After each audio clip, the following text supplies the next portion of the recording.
오늘 우리가 함께 읽을 말씀 출애굽기 10장, 누가복음 13장, 욥기 28장, 고린도전서 14장 말씀입니다. 자, 오늘 말씀으로 나눌 주제는 지혜입니다. 우리가 지혜의 삶을 살아야 한다라는 겁니다. 먼저 겸비함이 지혜입니다. 하나님 앞에 겸비함으로 서는 것, 결코 교만하지 않고 겸손함으로 은혜를 구하는 것, 이것이 지혜입니다. 그러나 애굽의 바로 왕은 지혜롭지 못했습니다. 겸비하지 못했습니다. 끝까지 하나님을 대항하며 그 명령을 따르지 않았습니다. 따라서 모세와 아론은 바로에게 하나님의 책망의 말씀을 전했는데, 출애굽기 10장 3절 말씀을 보면 모세와 아론이 바로에게 들어가서 그에게 이르되 히브리 사람의 하나님 여호와께서 말씀하시기를 내가 어느 때까지 내 앞에 겸비하지 아니하겠느냐. 내 백성을 보내라. 그들이 나를 섬길 것이라. 아마도 바로는 자신이 절대적 권력을 가진 왕이기에 자신에게 모든 주권이 있다 생각을 했을 겁니다. 자신이 가진 힘과 권력으로 자신이 원하는 모든 뜻을 이룰 수 있으며 그 누구도 자신의 뜻을 꺾을 수 없다 생각을 했을 겁니다. 그러나 바로의 생각과 달리 모든 주권은 하나님께 있습니다. 하나님의 뜻에 따라 모든 것이 결정됩니다. 하나님께서 뜻하시면 그 누구도 막을 수 없고 거부할 수 없습니다. 하나님은 이 계속된 심판과 재앙을 통하여 이러한 하나님의 주권과 권능을 보여주셨습니다. 그러므로 또한 바로의 무력함을 보여주셨습니다. 자신의 것이라 생각을 했던 애굽의 모든 것을 심판으로 멸하심으로 그 주권이 하나님께 있다는 사실도 보여주셨습니다. 하나님께 대항하는 것은 어리석은 일이며 오직 겸손함으로 은혜를 구해야 함도 가르치셨습니다. 자, 결국 무엇입니까? 하나님 앞에서 겸비해야 합니다. 교만함으로 하나님을 대항하는 것이 아니라 겸손함으로 하나님의 은혜를 구해야 합니다. 이것이 지혜입니다. 또한 회개함이 지혜입니다. 그 죄를 깨닫고 하나님 앞에 회개하는 것, 그러므로 용서함의 은혜를 누리는 것, 이것이 지혜입니다. 누가복음 13장을 보면 예수님의 회개에 대한 가르침이 나옵니다. 회개하지 않으면 망한다는 겁니다. 누가복음 13장 2절 3절 말씀 보면 대답하여 이르시되 너희는 이 갈릴리 사람들이 이같이 해 받음으로 다른 모든 갈릴리 사람보다 죄가 더 있는 줄 아느냐? 너희에게 이르노니 아니라 너희도 만일 회개하지 아니하면 다 이와 같이 망하리라. 5절도 보면 너희에게 이르노니 아니라 너희도 만일 회개하지 아니하면 다 이와 같이 망하리라. 다른 사람들의 멸망을 보며 죄를 논하고 정죄하기 이전에 내 죄를 먼저 바라보며 회개함이 중요하다라는 겁니다. 다시 말해 다른 사람들의 죄로 인한 심판을 보면서 내 죄를 돌아보고 회개해야 한다라는 겁니다. 그러나 당시 유대 지도자들은 어리석게도 자기 의에 빠져서 자신의 죄를 깨닫지 못하고 그릇된 가치와 율법에 빠져서 자신을 올가매고 사람들을 올가매는 그 어리석음을 보지 못했습니다. 예수님의 가르침과 치유 사역 속에 담긴 참된 구원과 생명을 보지 못하고 안식일을 범했다라고 이야기하는 등 그릇된 율법의 잣대로 예수님을 대항하며 배척하는 어리석음을 보였습니다. 그러므로 구원의 길에서 멀어지고 말았습니다. 하나님 앞에 의로울 수 있는 사람은 아무도 없습니다. 의롭지 못한 사람들의 결과는 그 누구도 예외 없이 심판입니다.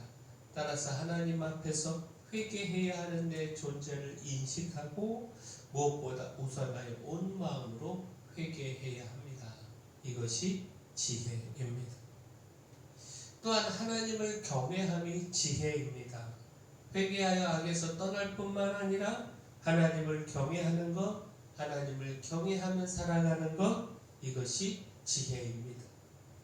욥기 28장은 하나님의 지혜에 대한 노래입니다. 계속된 욥의 진술로 하나님의 지혜를 말하며 사람의 무지와 한계를 말하고 있습니다.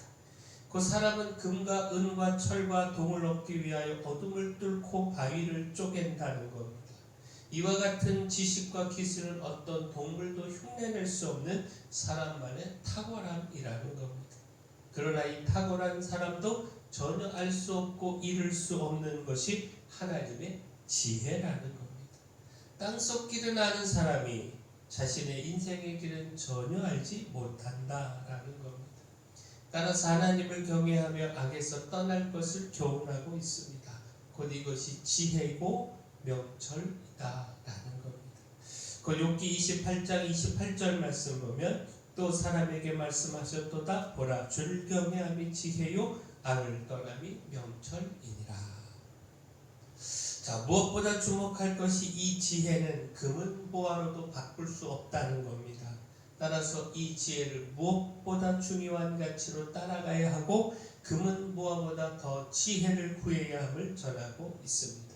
그 욥기 28장 15절에서 19절까지 말씀 보면 순금으로도 바꿀 수 없고 오늘따라도 그 값을 당하지 못하리니 오빌의 금이나 귀한 청옥수나 남보석으로도 그 값을 당하지 못하겠고 황금이나 수정이라도 비교할 수 없고 정금 장식품으로도 바꿀 수 없으며 진주와 벼곡으로도 비길 수 없나니 지혜의 값은 산호보다 귀하구나.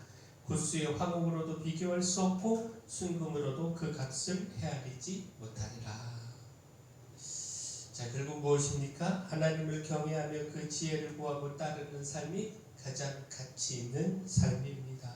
세상의 사람들은 금은 보화를 더 귀하게 여기며 그 무엇보다 그것을 구하며 살아가고 있지만 그보다 더 귀한 것이 하나님을 경외하는 삶임을 우리가 잊지 않아야 합니다.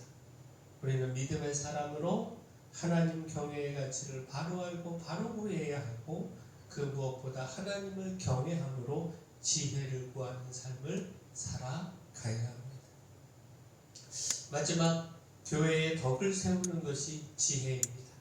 사명을 깨닫고 주신 은사를 통하여 힘써 교회를 세워가는 삶, 이것이 지혜의 삶입니다. 고린도전서 14장은 성령의 은사, 특히 방언과 예언에 대한 가르침입니다. 방언은 자기의 덕을 세우는 반면 예언은 교회의 덕을 세우기에 예언하기에 더욱 힘쓰라 가르치고 있고 또 교회 안에서 질서 있게 사용해야 함을 가르치고 있습니다. 곧 방언을 할 때는 통역하는 자가 있어야 하고 통역하는 자가 없으면 교회에서 잠잠해야 하고 예언은 둘이나 셋이나 말하고 또 분별이 필요함을 가르치고 있습니다. 결국 강조점은 교회의 덕에 있습니다. 영적인 은사들을 사모하며 풍성함을 구하되 그것이 교회의 덕을 세우는 것에 목적이 있어야 한다라는 겁니다. 고린도전서 14장 12절 말씀을 보면 그러므로 너희도 영적인 것을 사모하는 자인즉 교회의 덕을 세우기 위하여 그것이 풍성하기를 구하라. 또한 26절도 보면 그런즉 형제들아 어찌할까 너희가 모일 때에 각각 찬송시도 있으며 가르치는 말씀도 있으며 계시도 있으며 방언도 있으며 통역함도 있나니 모든 것을 덕을 세우기 위하여 하라. 자, 성령을 통해 주어지는 은사는 자신을 드러내는 자신을 드러내고 자랑함이 아니요 교회의 성도들을 세우고 또 이를 통해 교회 공동체를 든든하게 세워가는 것, 여기에 목적이 있습니다. 따라서 성령을 통해 주어지는 은사의 목적을 바르게 분별하여 사용하는 것이 지혜입니다.